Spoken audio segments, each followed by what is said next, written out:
Estamos aqui nessa noite, novo cenário, novas roupas, o nosso Homecast, começando com o nosso pastor. Pastor, muito obrigado pela presença, estamos juntos aí com os jovens, adolescentes, idosos, adultos aí da Igreja Presbiteriana do Jardim Augusto. Eu sou o Diego e estamos aqui para trocar uma ideia muito massa sobre um tema polêmico, que é casamento, escolhas, sorte, plano de Deus. E aí a gente vai trabalhar essa ideia, quais os maiores desafios do casamento, como lidar com o relacionamento conjugal, priorizar a profundidade no relacionamento pessoal ou só atração física, quais os critérios para a escolha do varão ou da varoa, qual o propósito do casamento. E o nosso convidado, você já conhece muito bem, eu não vou nem taxar aqui a ficha dele, mas eu quero falar uma coisa, ele tem 30 anos de casamento, é isso mesmo, pastor? 30 anos, feito agora em janeiro desse ano. 30 anos, então nós estamos aqui com um experiente, Reverendo Carlos César, muito obrigado, e daqui a pouco a gente volta à nossa primeira vinheta, valeu!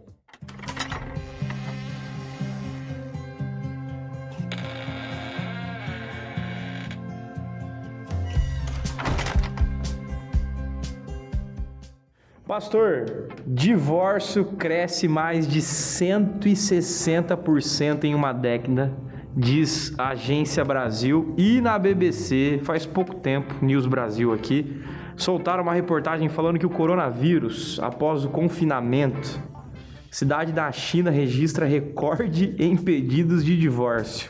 É isso aí. Como já essa notícia já está dando aqui um sistema meio de loucura aqui dos casamentos, eu faço a pergunta para o senhor: o que está acontecendo com os nossos casamentos? Por que tanto divórcio? Por que esse aumento de 160 em uma década? Confinamento, loucura dentro do casamento? O que a gente pode entender sobre isso, pastor? Boa noite, é um prazer estar com vocês, participando desse bate-papo. Olhando para a questão do casamento em si, Diego, algumas coisas a gente pode falar sobre a questão do casamento como um todo hoje, né? Em primeiro lugar, geralmente no namoro, as pessoas acabam priorizando, né, a questão da sexualidade, do contato físico, né? E, na verdade, não existe um desenvolvimento do relacionamento, sabe? Um conhecimento mais prévio do outro. E isso, de uma certa maneira, vai se estabelecer dentro da vida conjugal. Em segundo lugar, a gente tem uma vida maluca hoje, né? Então, essa questão da correria, do trabalho. Então, as pessoas, na verdade, se for colocar de uma maneira mais direta, elas convivem pouco. Então, o tempo que estão juntas, né, muitas vezes fazendo a opção de outras coisas. Então, isso vai tirando, né, essa questão do contato, da amizade, né, do bate-papo. Quando vem a criança, então toma conta mais tempo ainda. Então, se a pessoa não teve isso no namoro, né, não desenvolveu um bom relacionamento no namoro, e entrou nessa temática do dia a dia do próprio casamento, de vez em quando o nosso roteiro é dado pelas responsabilidades. Então, na verdade, as pessoas não têm um relacionamento muito bom. E aí veio a questão da pandemia hoje, as pessoas estão convivendo muito tempo juntos, né? Então, até parece meio absurdo, mas alguns vão descobrir que são estranhos, né? No convívio um com o outro. Então, acho que tudo isso demonstra como que existe uma fragilidade muito grande do relacionamento homem e mulher, do convívio, do conhecimento, da parceria, entendeu? De coisas que estabelecem uma relação um pouco mais duradoura. E, na verdade, quando vem uma situação essa mais complicada, começa a mostrar as coisas. Porque quando você não para muito, você não percebe. Rotina, né? A rotina, né? Agora, quando você fica parado um com o outro ali, né? Aí você intensifica, né? A gente não consegue conversar, não tem diálogo, não tem conversa, né? É só fazendo as coisas. Então, isso demonstra uma situação muito complicada hoje na questão dos próprios relacionamentos conjugais, que, infelizmente, em grande parte, é distanciada, outra é muito cheia de conflito, né? E poucos relacionamentos, infelizmente, tem um bom fator de intimidade, de companheirismo, de amizade. Então, acho que isso é que está mostrando hoje essa questão que nós estamos vendo no nosso contexto. O senhor tocou num ponto muito legal da ideia do namoro, né, que é o momento de construção do relacionamento pessoal, né, da conversa e tal. E me parece que os namorados, os namoros que a gente costuma ver, eles fazem tudo menos isso. E é extremamente prejudicial para um casamento, como o senhor disse, né? Então eles fazem, eles saem, eles batem, jogam conversa fora, conversam um monte de coisa, às vezes fúteis, sexo, né, saidinhas e tal, mas o principal de questão de conhecer parece que deixa a desejar, né, pastor? Na verdade, talvez seja um pouco da questão da vida hoje, a ideia é que eu tenho outra pessoa do meu lado para curtir a vida. Aham. Então vamos sair, um show, vamos viajar, como se a vida conjugal pudesse ter essa temática o tempo todo. Então, você acaba não priorizando a questão do próprio relacionamento, e aí, quando chega o casamento, essas coisas acabam muitas vezes não acontecendo. Aham. Então, você acaba criando um estilo de vida, né, que não tem nada a ver com aquilo que é uma família. Tem a questão do lazer, né? Isso é uma coisa que faz parte, mas família é compromisso, família é construção, família é relacionamento. Então, esse fator que as pessoas desperdiçam no contexto do próprio namoro, né, é difícil. Não vou dizer que é fácil você controlar a parte da questão física do próprio namoro, é um desafio mesmo muito grande. Mas a gente tem que entender que se nós não fizermos isso, a gente vai estar colocando os fatores da maneira errada, né? Primeiro eu conheço a pessoa, eu convivo com ela, e isso vai ajudar até a sexualidade depois do próprio casamento. Porque sabe o que acontece muitas vezes? A pessoa acaba tendo muito sexo antes do casamento, quando vai viver um com o outro, o conflito acaba acontecendo, né? Aí você começa a brigar um com o outro, não tem um bom relacionamento, e acaba não fazendo, né? Acaba não tendo esses momentos. E então, mais ou menos é meio complicado. Aquilo que tinha de bom, né?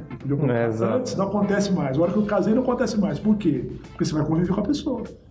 E quando você convive com a pessoa, você tem que estar disposto a ter paciência com a pessoa, acolher a pessoa, entendeu? Entender os erros dela. Então isso exige da gente um esforço, porque você ama a pessoa. Mas como eu nunca fiz isso, eu nunca convivi nessa própria realidade, aquilo para mim é uma coisa meio complicada, né? Aquela vida que eu tinha como namorado, não tem mais como casado. O que aconteceu? É porque é outra vida. Exato. É outra vida. E aí a dificuldade de lidar com essa situação toda acaba gerando essas separações, né? E então é um conceito errado do que é casamento, entendeu? Então não dá. É lógico, por exemplo, eu fiquei muito tempo sem ter filhos, eu viajei bastante. Uhum. Então assim, na verdade tive essa possibilidade. Eu viajo com meus filhos também, eu pude curtir, mas não foi uma opção minha, né, que eu demorei. Então tem momentos que você vai poder fazer isso e tem momentos que não vai dar, o espaço não vai ser mais suficiente para essa realidade. Esse Covid-19 mostrou alguns bichos, né, dentro da gente e dentro do nosso lar, né? E aí já me vem uma pergunta, né, essa ideia dos desafios para o senhor, 30 anos de casado. Quais são os maiores desafios dentro de um casamento? Olha, acho que o primeiro aspecto que eu acho que é muito importante é você saber conviver com a diferença. Porque boa parte dos conflitos que a gente tem, eles ocorrem em função disso.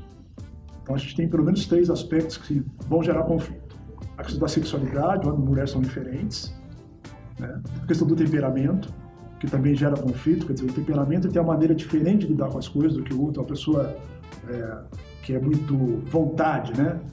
E vou lá e faço e tal. Casa com uma pessoa que é o fleumático, né? O tranquilão. Né, coração e razão, muitas vezes. Coração e razão. Então, eu não começo a entender essas coisas, então eu começo a ter conflito em função disso. E outra coisa também que vai gerar o conflito, que é uma questão, é a sua herança familiar. Cada família cria uma cultura. Então, quando você casa, esse choque vai acontecer. Vai acontecer. Não tem nada a ver com amor. É uma questão de você compreender isso e entender que qualquer área que você tem, temperamento, sexualidade, família, tem pecado, tem erro. Eu tenho que ter a humildade de ter essa leitura da minha própria vida. E o que acontece geralmente é o seguinte: quem enxerga mais a minha família é o outro. Quando você está dentro dela, você não vê. É a mesma coisa na vida conjugal. Tem gente que vê coisa na sua vida conjugal que você não está vendo. O olhar de fora é um olhar mais crítico e percebe coisas.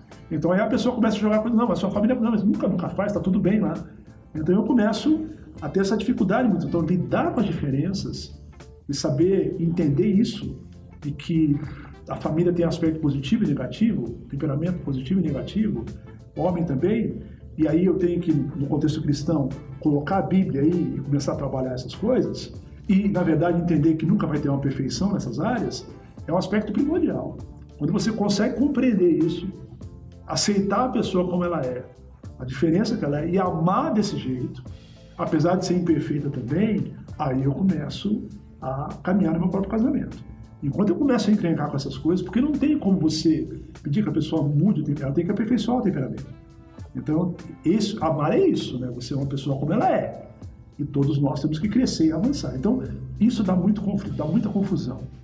Dá muita confusão. Isso, por não entender isso, as pessoas se distanciam e, na verdade, vem a incompatibilidade. Sabe essa ideia? Mas não é mesmo compatível. Né? Você vai ver que em muitas coisas você é totalmente Famílias diferentes, tudo, é muita diferença. É muita diferença. Por isso que o amor tem que ser uma coisa muito, muito forte aí. E aí o que eu acho coisa bonita. Dá certo. O bonito do casamento é isso. Mas não é possível, mas as pessoas se amam. Aprenderam a se respeitar, a compreender o contexto do outro. Isso que eu acho que é bacana do casamento. É o diferente, né? Junto, com compromisso, com amor e fazendo uma coisa bonita. Então eu acho que quando vem os filhos, a mesma coisa, cada filho é de um jeito. Você vai ter que amá-los dessa maneira, né? E alguns vão puxar você, outros não. Quando puxa a gente, tem mais conflito com a gente, com certeza. Exatamente. Né? Então tem esse fator. Então, essa realidade, né, de você... Eu diria assim, a gente tem uma dificuldade muito grande de lidar com a diversidade. E família é o primeiro lugar que você vai ter que aprender a fazer isso. Aí depois vem genro, vem nora, né? Vem o pacote. Não, vem o pacote. E é um desafio constante. Então, eu acho que a maior dificuldade que eu sinto é essa perspectiva. Em segundo lugar, eu digo o seguinte... o casamento é muito reflexo daquilo que a gente é como indivíduo. Quer dizer, falta de maturidade nas pessoas gera muita confusão no casamento. Eu diria que esse é outro segundo fator muito complicado. Quer dizer, quando eu cresço como pessoa, quando eu cresço como indivíduo, eu sei lidar mais com as coisas. Você percebe que tem pessoas que vivem décadas ou menos no conflito, nunca foi superado. Então isso não cresceram. Quando você cresce, você supera as dificuldades. Então a falta de maturidade pessoal, de crescimento pessoal, é uma coisa assim muito, muito séria e vai gerar essa dificuldade. Então as pessoas ficam derrapando, não conseguem avançar, não conseguem progredir porque não cresceram. É a maturidade que dá condição de você superar as dificuldades aí no contexto da vida cristã e como ser humano, como indivíduo também. Então esse é um aspecto primordial e eu creio que esse é o segundo aspecto que dá muito problema na questão da vida conjugal. Diferenças, né? Essas diferenças conjugais e a imaturidade cristã, né? Até, né? Essa é a imaturidade do próprio eu, né? Eu tava pensando na hora que o senhor tava falando, o senhor colocaria como a família não só família, mas o próprio casamento como uma grande escola? Eu diria assim, na minha visão, casamento é a grande oportunidade de você ter as grandes mudanças na sua vida. E eu vou dizer o porquê. É lógico, a primeira é a vida cristã. Sim. Que a Bíblia aponta para você os seus erros. Mas em termos de relacionamento, certo? Você tem o feedback o tempo todo de quem você é. E vou dizer com toda certeza. Olha, você pode jogar que 60%, 70% que o outro fala, ele tem razão. Ele tem razão. Então, agora, a gente nunca conviveu, o problema do casamento é que é um relacionamento muito aberto, né? Aí de uma hora para outra, esse feedback acontece o tempo todo. Exato. E eu não estava acostumado com isso, porque a mãe bota a mão na cabeça, o pai dá um feedback mais... e tal. Mas eu estava em casa, ninguém falava de mim, ninguém reclamava de mim, agora você reclama de mim o tempo todo. Tava melhor na casa do meu pai. Exatamente. Quer dizer, agora você fica me cobrando e tal. Quer dizer, é lógico. Então, o casamento é isso. Ele te dá essa oportunidade. Se você começar a escutar o feedback... Eu gosto muito daquele texto de Efésios que fala que o homem, como Cristo, ele vai amar a sua mulher, vai purificar, sabe? Quer dizer, ele vai melhorar a sua mulher. Eu quero dizer que isso é dos dois lados. Exato. Entendeu? Então eu começo também a melhorar como indivíduo e ela como mulher. Então os dois crescem juntos. E o casamento vai melhorar cada vez mais diante dessa perspectiva. Então, com certeza, uma frase que é errada, assim, casamento por si só não muda ninguém. Mas quem casa tem que estar disposto a mudar. Não tem como. Entendeu? É uma necessidade. Não tem casamento que vai avançar se não tiver mudança. Então, se a pessoa não está a fim de mudar, então não case. Você quer continuar do mesmo jeito o resto da vida? Tudo bem. Mas olha que coisa interessante. Como as pessoas... quando o relacionamento não é legal, acontece o inverso. O casamento piora as pessoas. Um negócio meio antagônico, né? Na mão de Deus ele pode produzir coisas maravilhosas e longe de Deus produz as coisas piores possíveis. Eu acho que tem muita gente que entra no casamento e que não tem essa visão aberta para aprender com o outro. E aí eu acho que o que acontece, pastor, é a anulação de algum dos lados, né? Sim. Isso acontece muito, né? Você vê homens, mulheres aí anulando totalmente, porque elas não querem confrontar, né? Porque essa ideia, você quer ser confrontado? Case. Né? Mas e aí, como que eu posso aprender com essa confrontação? Porque aí a pessoa não quer aprender, ela não quer ensinar, logo tem um casamento frio de anulação. De anulação. E tem um fato lógico, que em muitos momentos você, por não saber falar também, você, em vez de ter o efeito correto, você acaba errando. Sim. Você vai apontar isso. Tem duas coisas que acontecem no relacionamento conjugal.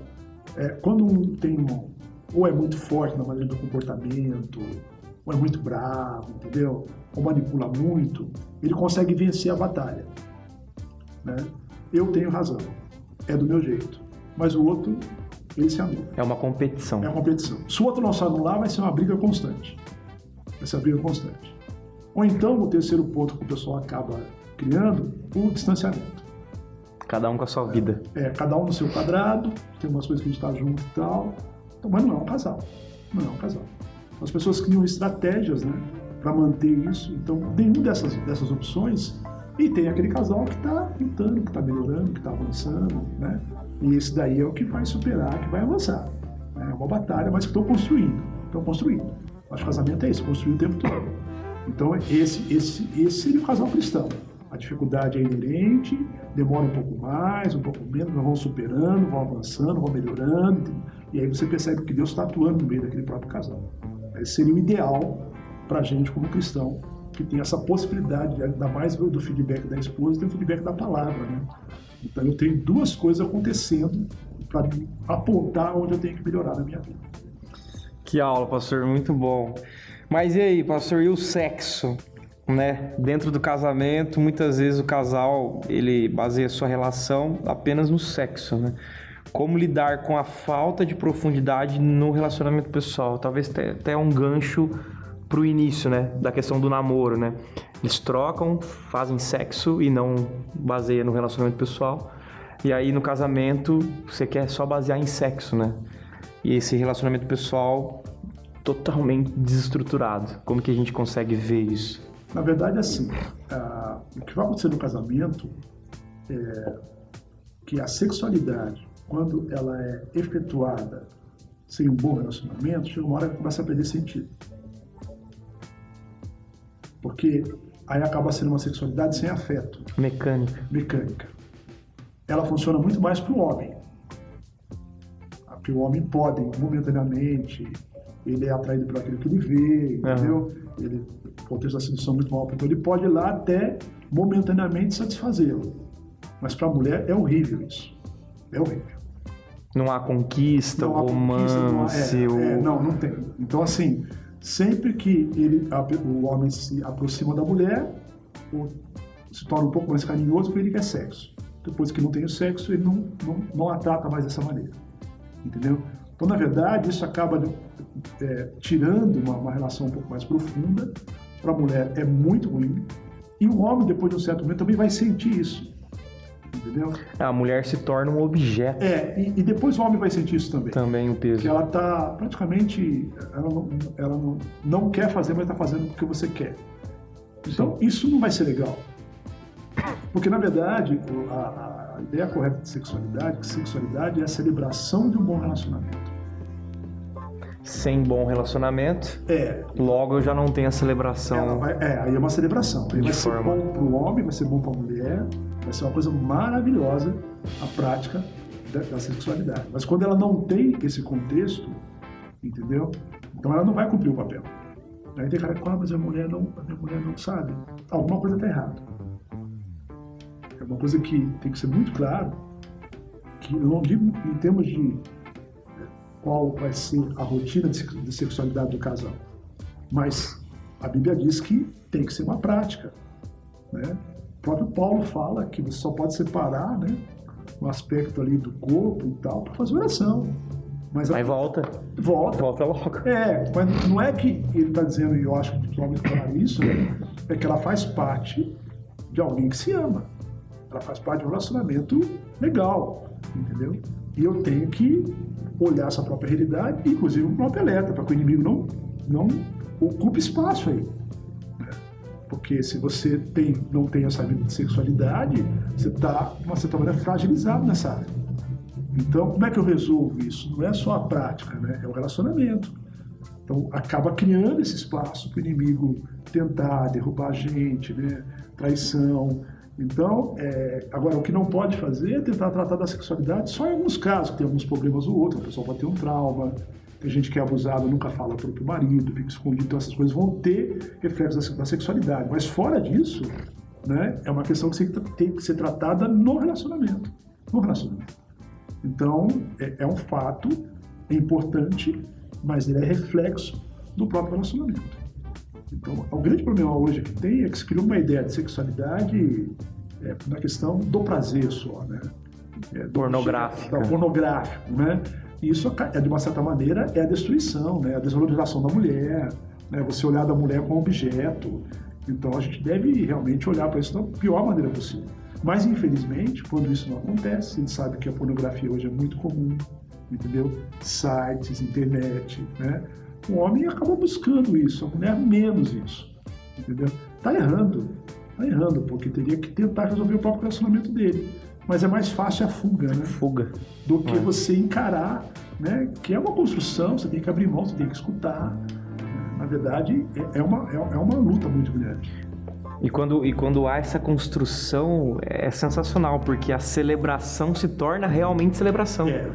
Já não é o peso do sexo, já não é o peso de relacionamento. Puxa, que peso, eu vou lá agora. Não, mas é uma... E olha que palavra gostosa, celebração. Celebração, a alegria. Muito mais, é a festa de duas pessoas que se amam. Tem uma opção de coisa que as unem, né? E o sexo é mais uma coisa, entendeu? Finalizando aquele processo todo ali. Então, por isso que a Bíblia fala, né, que a sexualidade é o último do processo de um casal que quer se casar. Porque ela vem para celebrar. Quando você inverte, você vai ter opção de dificuldade. Exato. Porque está naquele momento lá. Então, aí o papel dela é fundamental. Nesse sentido de celebrar a união do casal. Então, quem se relaciona bem, tem bom sexo. Que legal. E é uma coisa que a gente precisa pensar, né, pastor? Porque o quanto a sociedade bate na questão sexo, né? Porque os cristãos não estão falando, né, sobre isso. Qual é o problema da gente por não confrontar, por não falar, talvez, sei lá, abrir mais as nossas aulas, né, para falar sobre sexo, para falar um sexo sadio, um sexo criado por Deus, porque o que me parece é que tem muitas pessoas que começam a olhar pra gente como tabu, né? Vocês são aqueles que têm o dogma, então vocês não falam sobre sexo. Eu acho um livro... É horrível isso. Um livro que eu acho maravilhoso, e é uma maneira muito clara de como você aborda a sexualidade, é Cantares de Salomão. Uhum. Você não vê nada de menino ou mulher, entendeu? Ele compara a mulher com tudo que é belo, ele fala da fidelidade, ele fala do prazer de estar com a mulher, ele fala que a mulher é cheirosa, ele cita até parte do corpo dela, mas comparando coisas belas, nada de tornar a mulher objeto, sabe? Colocando a mulher num patamar extraordinário. E é um livro que fala sobre sexualidade. Exato. Então você é melhor que o vinho, você é como um pomar maravilhoso. Olha só aonde ele coloca, né? Quais são os termos que ele usa para colocar a sexualidade. Então, assim, eu me lembro de um livro, meu pai sempre cita esse livro, acho que é do Robson Cavalcante, e ele fala que a palavra, o Robson acho que lançou esse livro na década de 70, uma bênção chamada sexo. Na década de 70, falar sexo não era nem bênção, né? Ele fala, foi o diabo que criou. O diabo que criou, entendeu? Então, o próprio livro já era uma coisa... Já era. Mas essa é a verdade. Assim, realmente é uma coisa abençoadora, sempre na perspectiva de Deus. Sim. Então, assim, a gente tem que olhar. Então, o livro de Cantares é maravilhoso. Né? Falar do assunto com respeito, com beleza, né? E colocando a mulher no seu devido lugar. Né? Nada de colocar como lá embaixo, como acontece hoje. A mulher não é objeto, ela é muito mais. Ela é fidelidade, ela é beleza. Né? Então, acho que isso é algo muito bacana né? Inclusive que ele fala do corpo da mulher, mas não de uma maneira baixa, Exato. de maneira alguma. Né? Poética, né? Poética, é uma coisa maravilhosa. A Bíblia é o exemplo da gente de falar positivamente, de uma maneira bonita, né, desse assunto, que a gente se distanciou dele. Hoje se fala mais na igreja, se toca mais no assunto, né? Mas antigamente, praticamente, nem na própria sociedade se falava, né? Na igreja muito menos. O senhor estava falando aí, eu lembrei de um livro, fica a dica pro pessoal aí, chama Entre Lençóis. Acho que é isso, né, Ju? É um livro muito bom e fica a dica aí para vocês lerem essa parte. Pastor, passando aí para a próxima pergunta que os nossos ouvintes aqui mandaram. Quais critérios para seguir, para encontrar a amada ou o amado? Como que eu entendo esses critérios? Esse aqui é um critério para mim. Não, isso aqui dá para não ser como um critério. Posso não tomar como um critério. O que o senhor acha? O primeiro critério é seguir os parâmetros bíblicos, né? Alguém do Senhor. Mas aí, pastor, eu encontrei aquela mina lá, ela não tem o padrão do Senhor, mas ela é tão gente boa, ela, sei lá, ajuda os pobres. E aí só falta Jesus. O famoso só falta Jesus ainda. Na verdade, a gente tem exemplos. Eu tenho 2 tios que, quando casaram com minhas tias, não eram da igreja, se tornaram da própria igreja. Mas você não tem certeza dessas coisas. É muito complicado. Então é um risco muito grande. Por quê? Porque quando eu penso em casamento, eu penso em unidade. Eu penso em pessoas que vão querer andar juntas. E aí, qual que é o grande problema? Se a pessoa não tem a mesma fé que você, ela vai para um lado e você vai para o outro. Ou você vai ter que abrir mão daquilo que você pensa, da sua própria fé, ou ele vai ter que abrir mão. Então, assim, e o que acontece na maioria das vezes é que a pessoa que é da fé abre mão por causa da pessoa. E, vou ser bem sincero, não vai valer a pena. Então eu penso assim, se ele vai se converter depois, por que ele não pode se converter antes? Então, assim, eu acho, e vou dizer mais sério, o maior problema ainda da questão do casamento com pessoa que não é cristã é que a pessoa abre mão da sua fé por causa da outra pessoa. Sim. Ela não vai na igreja, ela não cria os filhos na igreja porque ele vai ficar chateado. Quer dizer, na verdade, não é um casamento misto, é abrir mão da fé. É pior que já isso. Não é mais misto. Já não é mais misto. Ela se tornou igual à pessoa. E vai dar problema na criação dos filhos. É um problema avisado. Então, assim, se não é, Senhor...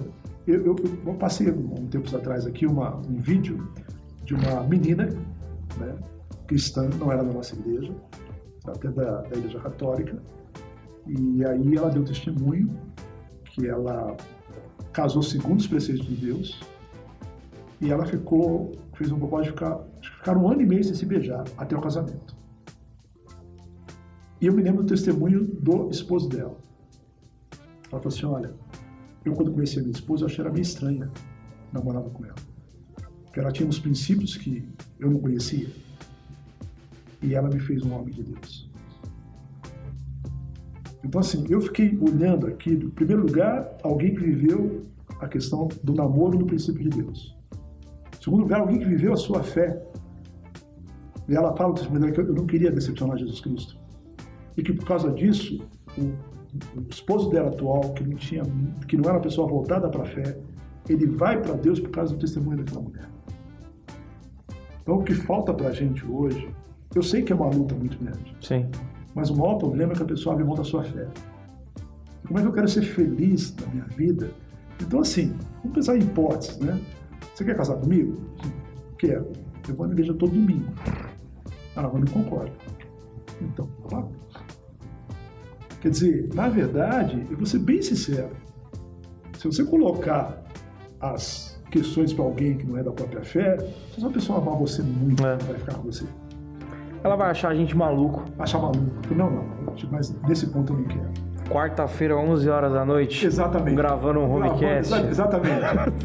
Então eu acho que o maior problema é esse, mas de qualquer maneira tem que ser de Deus.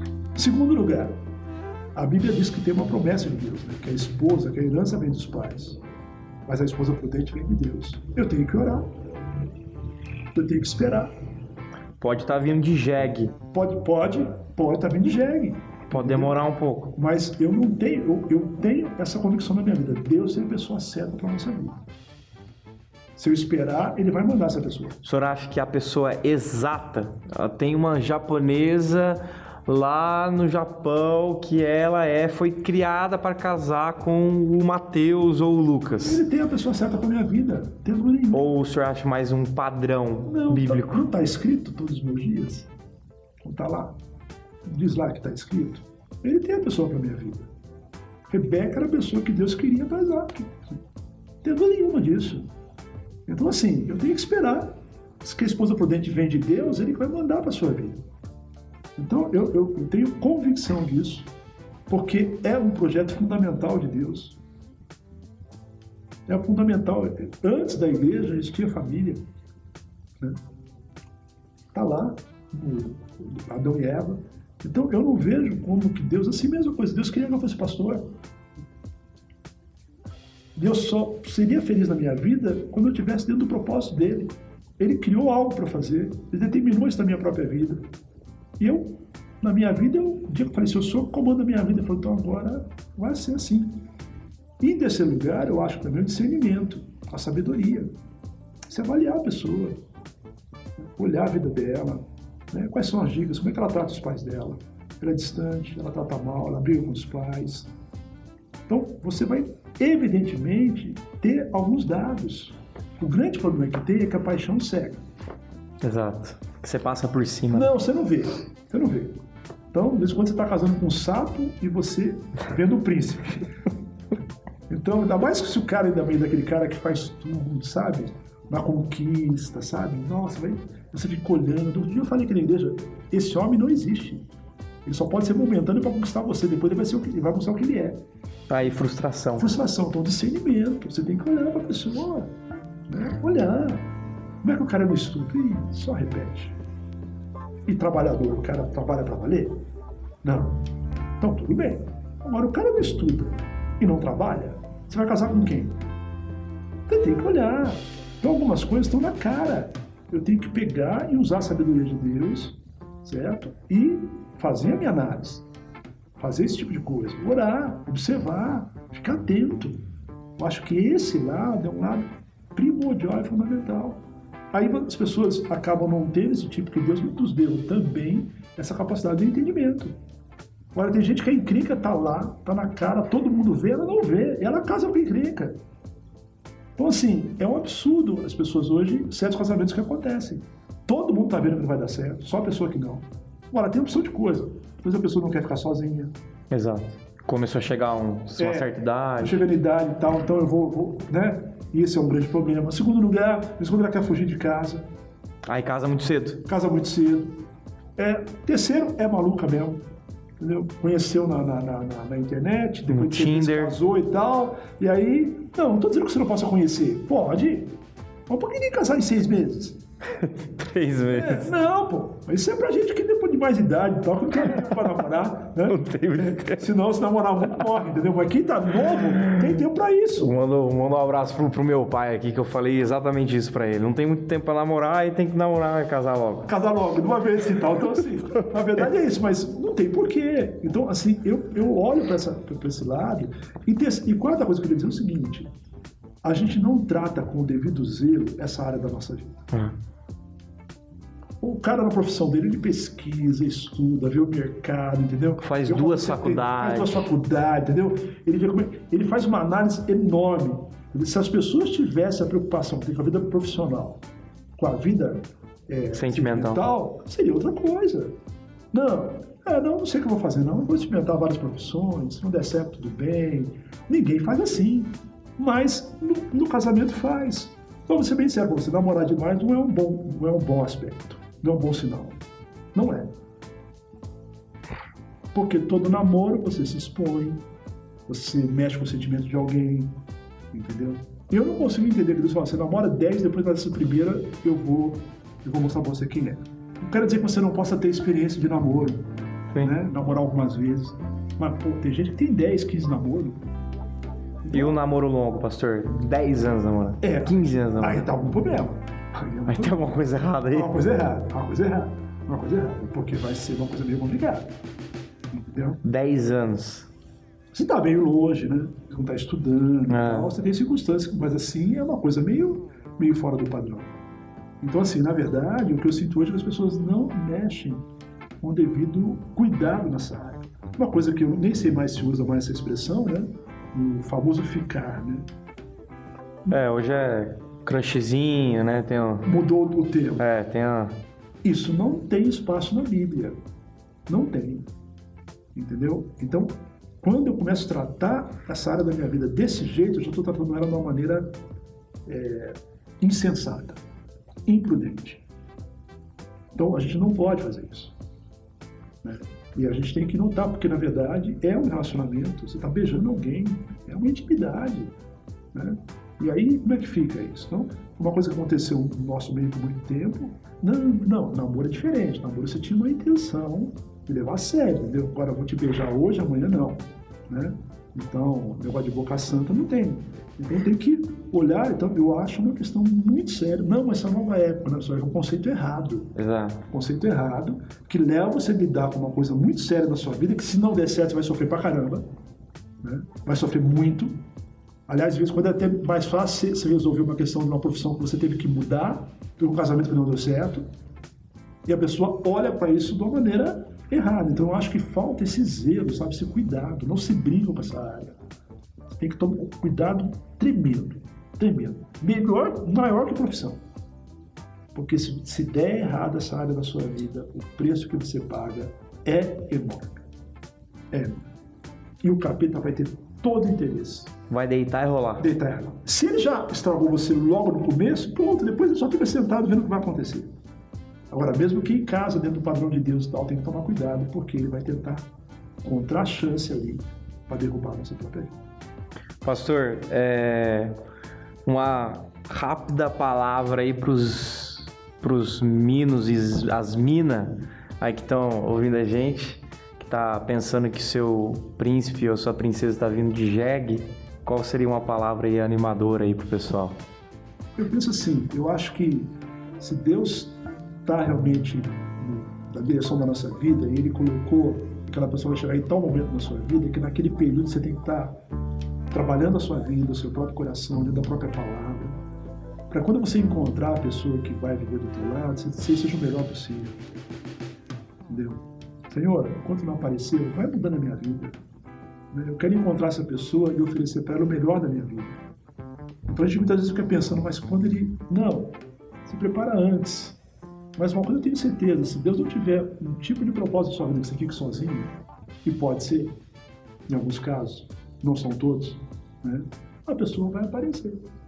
Agora, é uma questão de perseverança e crença. Eu diria basicamente o seguinte, não vale a pena você tentar alguma coisa que não tem o parâmetro da palavra de Deus nessa área. Não vale a pena. Não é fácil. Não é fácil. Eu sempre estive na igreja, mas por isso conto com o pé fora. A única pessoa que eu namorei que é cristã era a Glaucia, porque o resto tudo era fora da igreja. E quando eu voltei para a igreja, eu falei para Deus, Senhor, estou voltando agora, o Senhor comanda a minha vida. Ele me deu 7 anos de cadeira. E foi difícil. Na hora que eu falei assim, vou tentar com aquela. Eu falei, mas ela está sendo mentiroso. Eu não gosto dela. Né? Era só um desejo. É só um desejo. Eu não quero ficar sozinho, mas isso é... Então, assim, é difícil. Essa questão de ficar sozinho é muito forte, né? É forte. E o pessoal fala, você está escolhendo, você vai ficar sozinho. O pessoal da igreja não ajuda, né? Não ajuda. Não ajuda. Fica o aviso aí pro pessoal. Não ajuda. Parem. Não ajuda. Fica aí, não. Pô, eu, na época que eu fiquei solteiro, bom tempo, tinha mãe que oferecia filha pra mim. Não. Era com a minha filha e tal. Eu fico imaginando pra filha, uma coisa... Eu sei que a mãe não fez por mal, mas imagine a filha, né? Como é que ela se sentia? Tinha mãe que pegava, levava lá. Oferecer catálogo. O catálogo tá aqui, a minha filha tá lá. Tinha mãe que escolhia, já viu essa questão? A Bíblia fala que quem vê a esposa prudente é Deus, não é os pais. Os pais têm que orar, orientar. Sim. Mas arranjar... Casamento arranjado. Exatamente. Nossa, você tá vendo esse filho escolhido, ainda joga praga em você vai ficar sozinho. Então eu penso assim, a igreja também acabou lidando. Não pode fazer isso. Não pode. Eu acho que é uma coisa assim, muito séria. E pode perceber que eu não brinco com isso. Vocês já perceberam, né? Sim, é verdade. Eu não arranjo casamento com ninguém. É verdade. Porque fizeram isso comigo, eu tinha raiva, eu ficava muito bravo, entendeu? É uma intromissão na sua vida, é algo muito sério que vai definir grande parte do seu próprio futuro, e eu não posso trabalhar com isso. Não, e quantos casais entraram nessa furada? Ouviram pressão e casaram. Exatamente. E tem gente que sabe tudo, né? Vocês vão dar certinho. O cara é... Quase que Deus falou assim, Deus agora usou, né? Pergunta pra ele que ele sabe. Então, assim, é uma maneira muito errada de tratar isso, né? Eu sei que na brincadeira, sim. em casa, você tem liberdade, tudo bem, sabe? Não tô falando que você não possa... Mas aquela pressão contínua... Não pode. Eu já conheci, conversando com uma pessoa, que ela casou porque ela não queria ficar sozinha. E apareceu alguém para casar, e deu certo? Lógico que não. Aí quando eu escuto o negócio dele, eu falei, o que ele vai fazer no casamento com Deus? Você não casou por amor, não casou por orientação de Deus, casou porque eu fiquei com medo de ficar sozinho. Casou por causa de solidão. Todas as minhas amigas casaram e eu fui a última. Né? Casou com o primeiro. Então, esse é o fator. Então, isso é uma pressão. A sociedade faz pressão. Tudo. Depois que você casa, vai ter filho ainda. Sabe? Então, sempre tem esse lado. Você não tem liberdade. Sempre tem a próxima pressão. Exatamente. Né? Você teve um, cadê o segundo? Exatamente. Então, não tem fator. Então, você não teve neto ainda? Né? Então, assim, então é uma coisa que talvez não façam com mal, mas a gente, como cristão, deveria abandonar esse tipo de discurso, sabe? Viver um momento. Viver e olhar a seriedade disso. Tratar com mais zelo essas coisas, com oração, sabe? Eu acho que isso ajuda muito as pessoas a caminharem com mais tranquilidade, sem pressão, né? E aí vai ajudar a própria escolha. Eu acho que não tem erro a gente curtir o momento, né, pastor? Eu falo isso direto pra Ju. Ju, vamos curtir esse momento pré-filho. Porque a gente sabe que quando o filho vem, tudo muda, né, pastor? Totalmente. E isso também, você adolescente, jovem que tá ouvindo, curta o seu momento. O seu momento de solteiro, o seu momento de solitude, de estar sozinho agora, ser satisfeito com Deus, de curtir os amigos, né? Não tem problema a gente curtir esses momentos, né?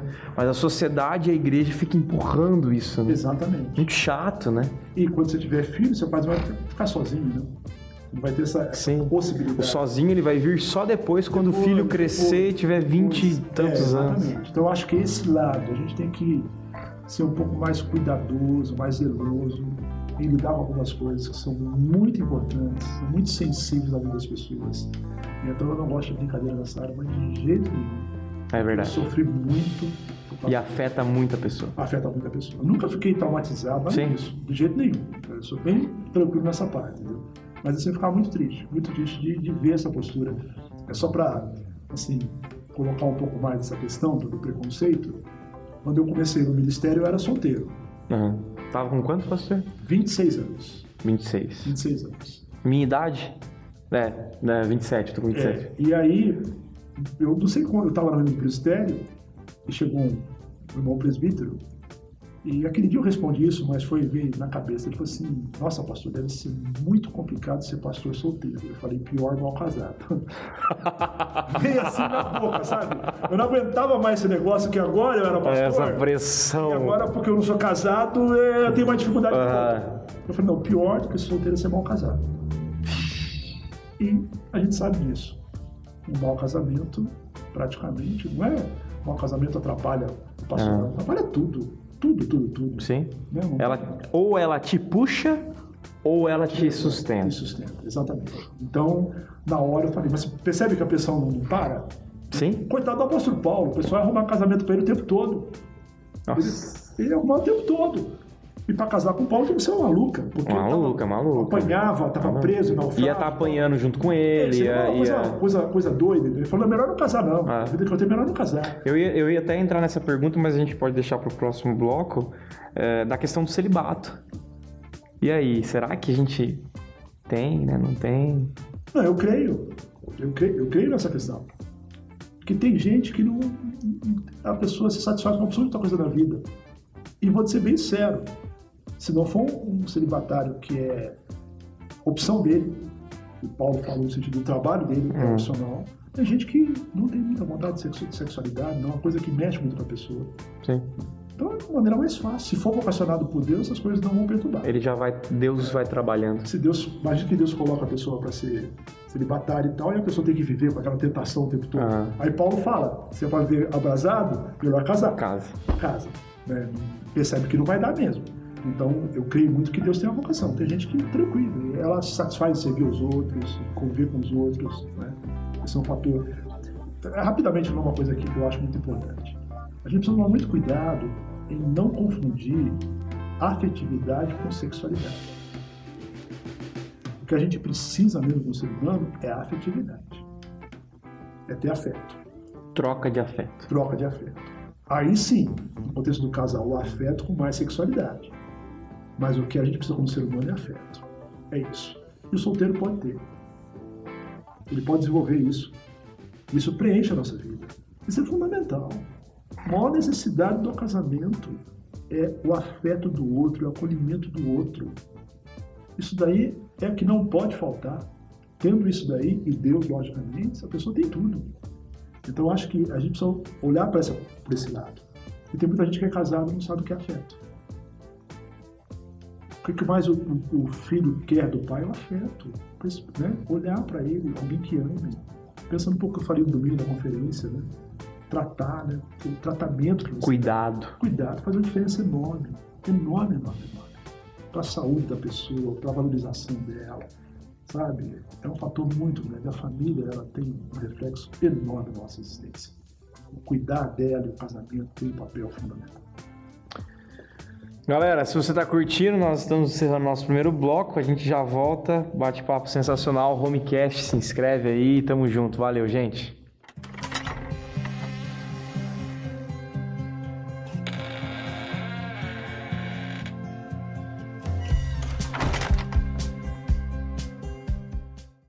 Estamos de volta com o nosso Homecast, convidado mais que especial aqui, Reverendo Carlos, muito bom, 30 anos de casamento. Estamos falando aqui sobre casamento, escolhas, divórcio, já falamos de um monte de coisa e estamos juntos, é muito bom estar com vocês aqui. E essa próxima pergunta tem essa ideia da idolatria, casamento e idolatria, é um papo meio conectado aí. Como que a gente vê, pastor, esposos e esposas se perdendo dentro dessa ideia da idolatria, amando mais o seu parceiro do que Deus, ou até eu estendo um pouco mais a pergunta, amando mais sexo, amando mais ser companheiro daquela pessoa do que companheiro de Deus, e trocando essa ideia do foco principal da nossa vida, que é glorificar a Deus e estar com Ele, ser satisfeito nele.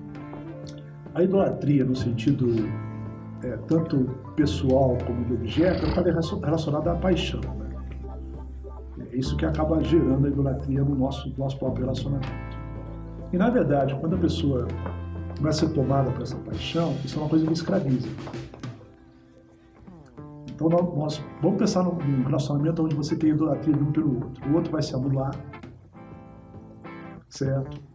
O outro vai estar escravizado no próprio relacionamento. O que dá existência para aquele que idolatra é a pessoa que ele ama.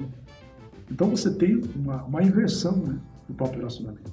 E os ciúmes, a ideia de você possuir a pessoa. Porque a idolatria é meu Deus, né? Então, a pessoa que aceita a própria idolatria, que deve ser narcisista, né, que acha que é muito grande, ela vai manipular, vai usar a pessoa. Você vai ter um relacionamento totalmente distorcido. Não é só que você colocou alguém no lugar de Deus, que é uma coisa seríssima, que isso vai desandar, mas esse relacionamento vai ser doentio. Você não vai ver o erro da pessoa, você não vai enxergar as coisas absurdas que ela faz. Então, em qualquer lugar onde existe a idolatria, existe uma perversão no próprio relacionamento. Chega a ter agressão, pastor, o senhor acha? Na questão da idolatria, seria o seguinte, é aquela que apanha e ainda gosta do sujeito. Ou tem mulher que bate também. Então, nesse sentido, eu acho que é mais isso, né? A pessoa fica no relacionamento em função dessa própria realidade. Depois com medo, outras coisas e tal que vão acontecer. Mas com certeza a idolatria, ela no sentido exato, é uma distorção total do próprio relacionamento. Então, todos esses fatores que nós estamos dizendo aqui vai acabar tendo. E, lógico, tem o exemplo de Salomão. Né? Salomão abandonou Deus com as mulheres que ele amava, que ele amou no coração, e aí colocou a mulher no lugar de Deus, e vice-versa. Então, você vai caminhar para a frustração. E, na verdade, é o seguinte, desculpe tudo a liberdade, mas é isso mesmo. Deus você não pode perder, mas o marido e a mulher pode.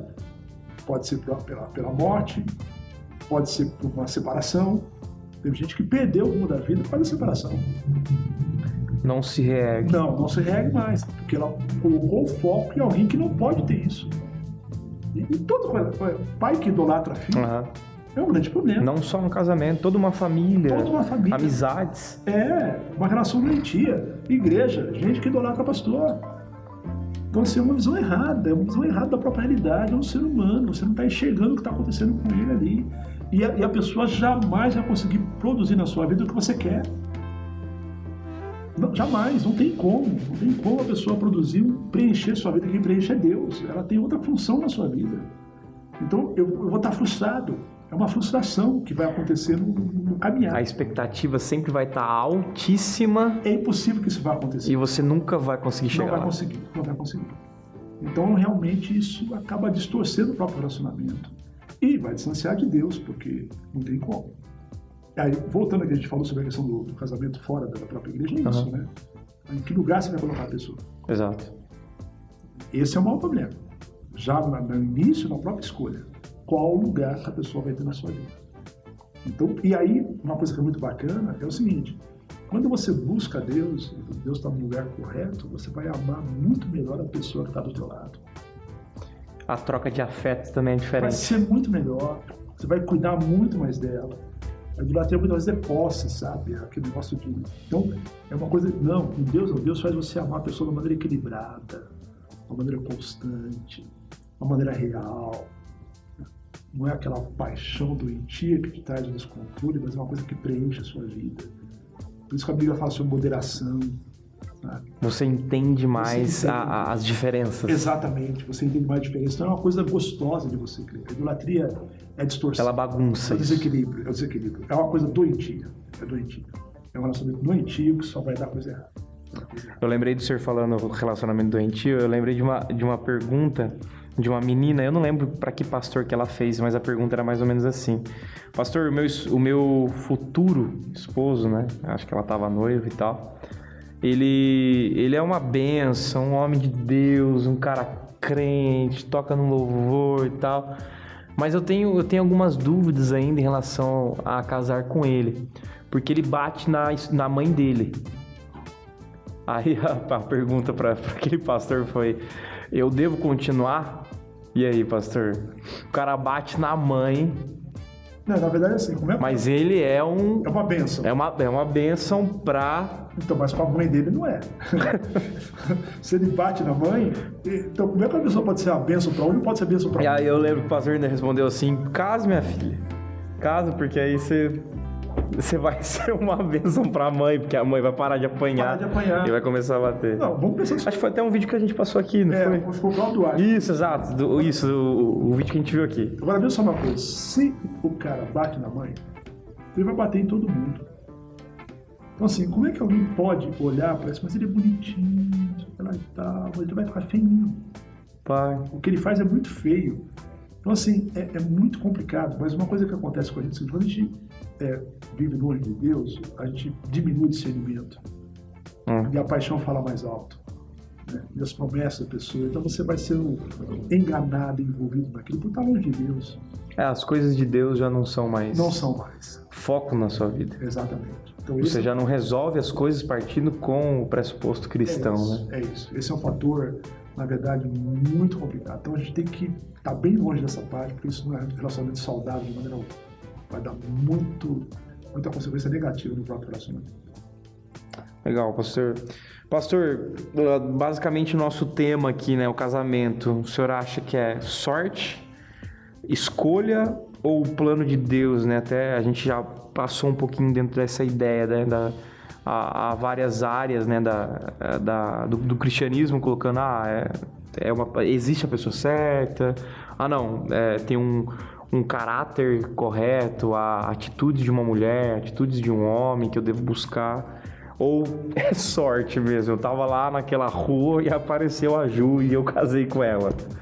Eu creio que é plano de Deus, Deus manda a pessoa certa, mas é um trabalho da sua vida. Encontrei a pessoa certa, pronto. Descansei. É só esperar que naturalmente a coisa vai rolar. Não é naturalmente. Há uma construção. Uma construção. Encontrar a pessoa certa é um fato fundamental para você andar bem. Agora, por que as pessoas muitas vezes casam porque se amam e a coisa não anda? Porque não souberam lidar com os problemas. E no nosso caso, nós não somos amor. Deus é amor. O nosso amor tem que ser plantado, tem que ser semeado. E nós temos que criar isso. Então, o grande problema que tem é isso, né? Existe uma caminhada, uma construção. E muita gente não sabe fazer esse processo. Essa pessoa se torna certa a cada dia. Vai construindo, você vai melhorando o casamento, você vai passando por fases mais complicadas, supera aquilo, melhora, bem a maturidade. Então o relacionamento ele se constrói com o tempo. Constrói com o tempo. Tem gente que se ama, que teme a Deus e que vai andar e vai construir isso. Agora, no meu modo de entender, uma coisa que é fundamental, e não vejo como você avançar, é aquela sacada do filho pródigo. Aquele cair a ficha. Caiu sim, sim. Não tem como. Assim, levantou e porque o que acontece na construção do próprio casamento é que muita gente é resistente. Essa ficha demora para cair. Demora para cair, ela não reconhece. Então, ela não ajuda a construção. E aí você tem um desgaste muito grande. Então, o maior problema que tem é que Deus só consegue trabalhar na nossa vida quando o nosso coração é quebrantado. Eu diria que tão importante como o amor é a humildade dos dois que estão no relacionamento. Tem que entender que são imperfeitos e que eles vão construir um relacionamento onde eles vão melhorar como indivíduos, como servos de Deus, e conforme isso vai acontecendo, o casamento também vai avançar. Então, quando eu não tenho essa preocupação, o problema da relação é um reflexo da nossa situação individual. Não é possível ter duas pessoas extremamente maduras, bem com Deus, que estão falando de relacionamento. Nós estamos com uma dificuldade, então a gente precisa entender isso, que o crescimento individual, né, de cada um de nós, ele reflete no próprio casamento. Então nós temos que crescer. Então eu creio que é isso. É plano de Deus, mas é que nem a salvação. Deus dá para você a palavra, dá o Espírito Santo, agora desenvolva a sua vida. Eu vou ter que trabalhar. Processo de santificação. Exatamente. Uma das frases para mim que eu acho fantástico do apóstolo Paulo, quando ele fala que ele esmurra o corpo dele. Ele bate nele mesmo. Ele fica conformado com as coisas que ele faz.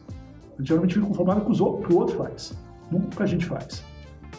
Então é uma coisa impressionante. Quando você olha o apóstolo Paulo, assim, você fica assim, abismado de ver. Em vez de querer bater nos outros, ele queria bater nele mesmo. Mas não é possível. Tem uma crítica. Estou fazendo isso de novo, pessoal, eu já escutei, né? E tal. Então ele está brigando com ele. É muito bom quando você briga com você mesmo, para melhorar. Então eu acho que o nosso grande problema é esse, é construção. E aí vai ter uma batalha, vai ter uma luta, mas eu estou avançando, estou andando. O senhor acha que 30 anos que o senhor caminhou aí, os melhores são agora? A gente melhora muito o relacionamento. Melhora muito. Você tem fases mais complicadas, quando vem os filhos, mas a questão da ficha cair, de você mudar, isso vai acontecer. E assim, no nosso contexto, pensando no pastorado, não quero nenhuma. O melhor aspecto da questão do pastor é quanto melhor você cuida da sua esposa e trata da sua família, você vai ser melhor pastor no relacionamento com o povo. Isso é uma coisa essencial e fundamental. Então mas é uma questão de maturidade. A gente vai crescendo, vai mudando, né? E aí é uma coisa muito gostosa, né? Vou ser bem sério para você. Quando no casamento você constrói e a coisa vai avançando, você nem se lembra das dificuldades, dos problemas que você teve.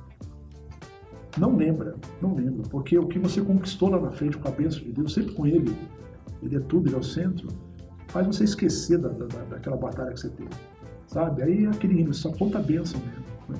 E me conta as outras coisas. Lógico, quando você conversa com alguém, eu posso contar a minha história para ajudar, para cooperar. Sim. Mas aquilo não é nem colocado em conta por causa daquilo que você conquistou. Né? É muito gostoso em função disso. Que legal, pastor. Caminhando aqui meio pro fim, né? A ideia dos ataques do nosso inimigo e como que a gente pode lidar com as individualidades dos cônjuges. Então, fazendo uma dobradinha aí. Tem ataque, a gente sabe que tem, e muito, não só do nosso inimigo, né, que a gente conhece muito bem, e tem ataque da nossa sociedade. E dentro dessa perspectiva de ataques e tal, como que eu posso lidar as individualidades de cada cônjuge, de cada homem e mulher dentro disso? Porque eu acho que as individualidades dentro de um casamento é fundamental para um casamento gostoso, né? Com relação à questão dos ataques, eu acho que os dois perigos que a família tem, né? Se tornar materialista, quer dizer, o ganhar, o ter, o conforto é prioritário na própria família. Esse é um perigo muito grande. A questão do lazer como aspecto primordial também da família. Viagem, compras. Tá. Muito legal. Aonde está Deus? Sim. Essas coisas podem acontecer, mas aonde que está Deus nesse contexto todo? Acho que são dois perigos assim muito grandes. Terceiro, a questão de você dar prioridade ao sucesso profissional. Estou crescendo profissionalmente falando, tudo bem, mas é a minha família. Quer dizer, geralmente está assim, né? eu tenho que equilibrar isso o tempo todo, porque é uma tentação. E talvez algumas vezes você vai até dar uma virada na sua vida profissional muito grande, pensando na família. Não, eu tô lutando pela família, mas a família passa rápido, a vida passa rápido. Tem que viver ela no dia a dia. Tudo bem, 2, 3 anos, eu vou ralar, tudo bem. Mas estou 15 anos lá agora, depois eu vou curtir minha família. Esquece. Então esse é um perigo muito grande. E você vai perder o foco da própria família. Eu acho que o jovem, só um parênteses, pastor, eu acho que o jovem tem muito isso. Eu falo por mim mesmo, um casal jovem tem muito essa ideia, não, agora é o momento da gente construir algo, e aí a gente batalha e não vive o momento. Nossa, como a gente perde disso, né, pastor? Você pode fazer algumas coisas, mas se você for estender isso por muito tempo, a vida vai andando, cara. Eu não vi 30 anos passar na minha vida. Não vi. Então, assim, se você não tomar cuidado, a vida passa e você acaba não curtindo esse momento. Um outro aspecto que eu acho muito importante é que, quando você fala de individualidade em questão de casamento, a beleza do casamento é quando você preserva a diversidade do casal. Porque a unidade não é a anulação do outro. A unidade é a unidade de propósito, a unidade de missão, a unidade de cuidado, o respeito que um tem pelo outro, o carinho que é o mesmo. Então, isso é fundamental. Pode, então, ter o futebol da quinta-feira dos meninos, o brigadeiro das meninas. Não, isso não tem qualquer problema. Essa questão que eu tenho que ficar colado no outro o tempo todo. Unidade não é. Até porque. Possessivo, né? Não, para mim, amor é liberdade. Amor é liberdade. Sabe? Quando o relacionamento se torna um peso pro outro, mas tá errado. Tá errado. Quer dizer, o relacionamento não pode pesar o outro. Então eu tenho que ter esse lado, sabe? Eu não quero que você faça. Quer dizer, esse negócio de amor começa a colocar muito não quero, mas você tá errada. Tá errado, você está escravizando o outro. E ninguém que é um escravo se torna feliz. Então, e você está eliminando o que o outro quer fazer. Tem gente que é assim, né? Ela quer ter um controle sobre o outro, e se não fizer aquilo que eu quero, eu me sinto infeliz. Quer dizer que o outro tanto importa. Ele só vai ser feliz se você fizer aquilo que você quer. É uma visão errada. Eu tenho que dar essa liberdade para o outro. Né? E não pode ter essa prisão. E aí você preserva a unidade da pessoa. Eu diria assim, casamento que prende, que tenta colocar limite, mas eu quero sempre você do meu lado e tal. Esquece isso. Isso é uma questão, né, que não é por aí. Não é por aí. Então dá liberdade. Não é bom você sentir falta do outro. Desculpa, se ficar o tempo todo lá do outro, nem saudade dá para ter. Então, você acaba isolando um pouco essa questão toda. Então, assim, é uma maneira errada. Então, a unidade está nisso, né? Propósito, o afeto. E a beleza nisso, né, pastor? Maravilha. Maravilha. Então eu nunca vejo Deus assim, Deus dá uma liberdade, todos como são lícitos, mas nem toda convém, só tem que olhar por isso. Faz opção para um lado e para o outro. Não tem problema nenhum. Você vai de padronizar as coisas, padronizar casamento, sabe? Esquece isso. É uma coisa fora da perspectiva bíblica. Então, a gente tem que padronizar comportamento, padronizar a postura, isso sim. Agora, outras coisas não. Né? Por isso que cada casal forma a sua família de maneira diferente, mais correta, com princípio, com Deus. E é diferente da maneira deles funcionarem. Sim. Então, assim, eu tenho muita dificuldade só de colocar muita regrinha, sabe? Você tem princípios que você vai colocar em prática. Como o casal vai resolver aquele princípio, eu não sei. Mas se eles estão fazendo aquele princípio e está sendo bom para eles, acabou. Quer dizer, nem esse negócio de padrão. A gente quando briga, a gente ora antes e tal. Para com isso. Se você faz isso, tudo bem, você consegue? Eu não consigo. Eu não consigo. Eu não oro nem antes, nem depois. Né? Assim, na verdade, é a realidade. A ideia é que o pastor é o supra, né? Não, é o começa a criar o sacerdote intocável. Você não pode dormir se não fizer a paz. Aí você fica até 5 horas da manhã brigando, não consegue fazer a paz e dorme ficando cansaço. Então, a gente tem princípio. Né? Não tem problema nenhum passar um dia ou outro brigado com a pessoa. Amanhã você faz o teu filho. Eu acho que tem muito um problema passando a ideia de que alguns casais são perfeitos, né? Isso é tão ruim, né? Porque aí a grama do vizinho sempre é mais verde. Mais verde. E essa ideia de comparação destrói, né, pastor? Destrói. E aí você começa até ser infeliz. Você era feliz até conhecer o outro. Agora eu me sinto infeliz, entendeu? Então é uma coisa meio absurda. Então eu não tenho essa perspectiva. E eu acho que amor é isso. Amor dá uma liberdade, porque a pessoa te acolhe, te aceita como você é, sabe até das suas falhas. Algumas até que vão caminhar a vida toda. Eu acho muito legal um casamento que tem algumas falhas, tem um período que irrita muito você, depois você começa a rir. Você sabe exatamente o que a pessoa vai fazer, mas aquilo não irrita mais você. Eu preciso chegar nesse ponto ainda, Ju. Não, vocês estão há pouco tempo, assim. Mas tem coisa que não vai mudar, não tem importância, não é moral, não é espiritual, não é nada. Não é nada, entendeu? Aí você pega, pronto, acabou. Né? O fato de o cara que deixa o chinelo sempre na porta da casa, mulher nunca gostou. Chegou uma hora que ele não liga mais. Ele vai chegar e deixar o chinelo. Você já sabe. Já sabe o que ele vai fazer. Dá risada disso e ri com ele. Que importância tem isso? Nenhum aspecto espiritual, nenhum aspecto moral. O casamento faz isso. O casamento, quando a gente segue a visão de Deus, a gente começa a dar importância para aquilo que é importante. O senhor acha que o casamento deixa a pessoa menos chata? Ou potencializa? Potencializa. Se dominou alguém ali e tal, no próprio casamento, tenta impor a sua maneira de ser, vai ser um peso muito grande. Né? Eu acho que as famílias têm que se respeitar uma outra. Né? E entender, tá tudo bem na sua casa, tá tudo bem, tá legal. Vocês são diferentes, somos. Eu acho que é isso. Essa é uma realidade muito grande. Pode ficar comparando e tal. Né? Se puder ajudar, a minha experiência com o outro, ela pode ser útil até, mas jamais é padrão. Padrão é Bíblia sempre. Sempre. O único padrão que eu posso usar. Legal, pastor.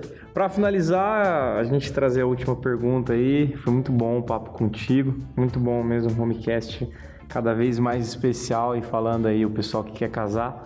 Qual é, então, o propósito fundamental do casamento? A gente entendeu que não é idolatria, a gente entendeu que a gente tem que buscar o entendimento do próximo, né? É uma ideia de empatia, né? Você se rebaixa muitas vezes. Mas e o fim? Qual é o fim? Eu preciso casar pensando em... Então, aí tem um fator que eu acho... A gente começa a criar certas frases que eu acho que são meio problemáticas. Eu não sei se na teologia já escutou isso. Você não pode buscar a sua felicidade, você tem que buscar a glória de Deus. Sim. Para com isso, as duas coisas são antagônicas. Não são antagônicas, mas é totalmente errado você pensar, eu quero ser feliz e glorificar a Deus. Tem muita ideia de você se rebaixar, né? A ideia do martírio, né? De se bater, então aí eu consigo a glória de Deus, né? Eu não sou feliz, né? Tá errado porque a Bíblia diz, aquele que confia no Senhor é feliz. Não, pera, nunca tá errado. Quem confia tem que glorificar, mas ele fala, quem confia vai ser feliz. Bem-aventurado, quer dizer, a Bíblia fala sobre felicidade o tempo todo, eu não posso buscar. Não tem nada errado nisso, eu quero ser feliz mesmo, cara. E muito feliz. E, na verdade, eu não separo as coisas. Glorificar a Deus não está ao contrário de ser feliz. Está totalmente ligado a isso. Então, e querer fazer outro feliz, logicamente. Tudo isso. Eu quero ser feliz, fazer outro feliz e glorificar a Deus. É que a gente coloca como antagônicas. Como antagônicas não são. É impossível alguém que procura glorificar a Deus que não vai ter a felicidade. E aquele que quer ser feliz segundo o mandamento de Deus não vai glorificar o nome dele. As duas coisas são presentes. A Bíblia não tem um caminho de felicidade? Lógico que tem. Então não teria esse termo lá. Sempre estaria lá. Primeiro você glorifica, depois você é feliz. Uhum. Não tem isso. Não são coisas antagônicas. Então você busca isso mesmo. E deve buscar o tempo todo. O tempo todo. Sabe? E saber que você não consegue isso o tempo todo. Só isso. Seja realista. Sim. É só ser realista. Que tem hora que não vai ter muito. Mas eu vou caminhar para isso o tempo todo. O tempo todo. Eu acho que isso é primordial. E não tem problema, porque eu acho que por muito tempo construiu-se uma teologia da culpa, né?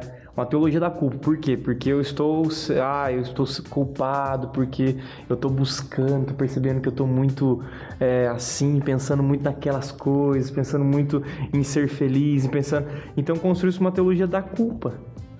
E aí a gente se sente uma pessoa culpada e não amada e não feliz. Eu não posso ser feliz. Não, você está errado teologicamente falando. Por isso que eu errado. Não, para com isso. Até porque não está isso na Bíblia. Você não vê esse lado na Bíblia. Você vê o outro caminho. Então, esse negócio de querer separar as coisas, é uma visão totalmente errada. Eu caso para ser feliz, para fazer outro feliz e para glorificar Deus. E como é que eu vou ser feliz e fazer outro feliz? Seguindo a palavra dele. É isso. E quando eu sigo a palavra, eu glorifico ele. Então, para de separar essas coisas que não tem nada a ver. Sabe, essas frases... são frases de caminhão. O que segura o casamento é o compromisso, não é o amor. O amor é o maior compromisso que existe. O amor tudo sofre, tudo espera, tudo crê, tudo suporta. O maior compromisso que existe na vida é amor. Não pode ficar, sabe, querendo criar conceitos. Outra coisa, não fica criando muita teologia, não. Vai lá e faz. Vai lá e faz. Que é isso que vai funcionar na vida cristã. Vai lá e compra um buquê, vai lá e compra um chocolate, Exatamente. Vai lá e manda uma cartinha. Exatamente. Vai lá e entende mais a pessoa. Isso. Dá uma rebaixada na bola. Isso é amor na prática, Isso né, é amor pastor? na prática, isso é amor na prática. Que legal. Pastor, muito obrigado. Que Deus abençoe todo mundo que está ouvindo aí a gente, assistindo. Não se esqueça de se inscrever aí no nosso canal, compartilhar o máximo possível. Tivemos um bate-papo aqui com o reverendo Carlos César. Pastor, muito obrigado. Foi uma benção. Prazer estar com você aqui, Diego. Foi muito bom. Pra gente encerrar aqui, uma palavra rápida pro pessoal que tá ouvindo. O que o senhor acha aí de casamento? Rápido, assim, bate-bola. Eu acho que, em primeiro lugar, a gente tem que crer que Deus tem um propósito muito grande para a nossa família.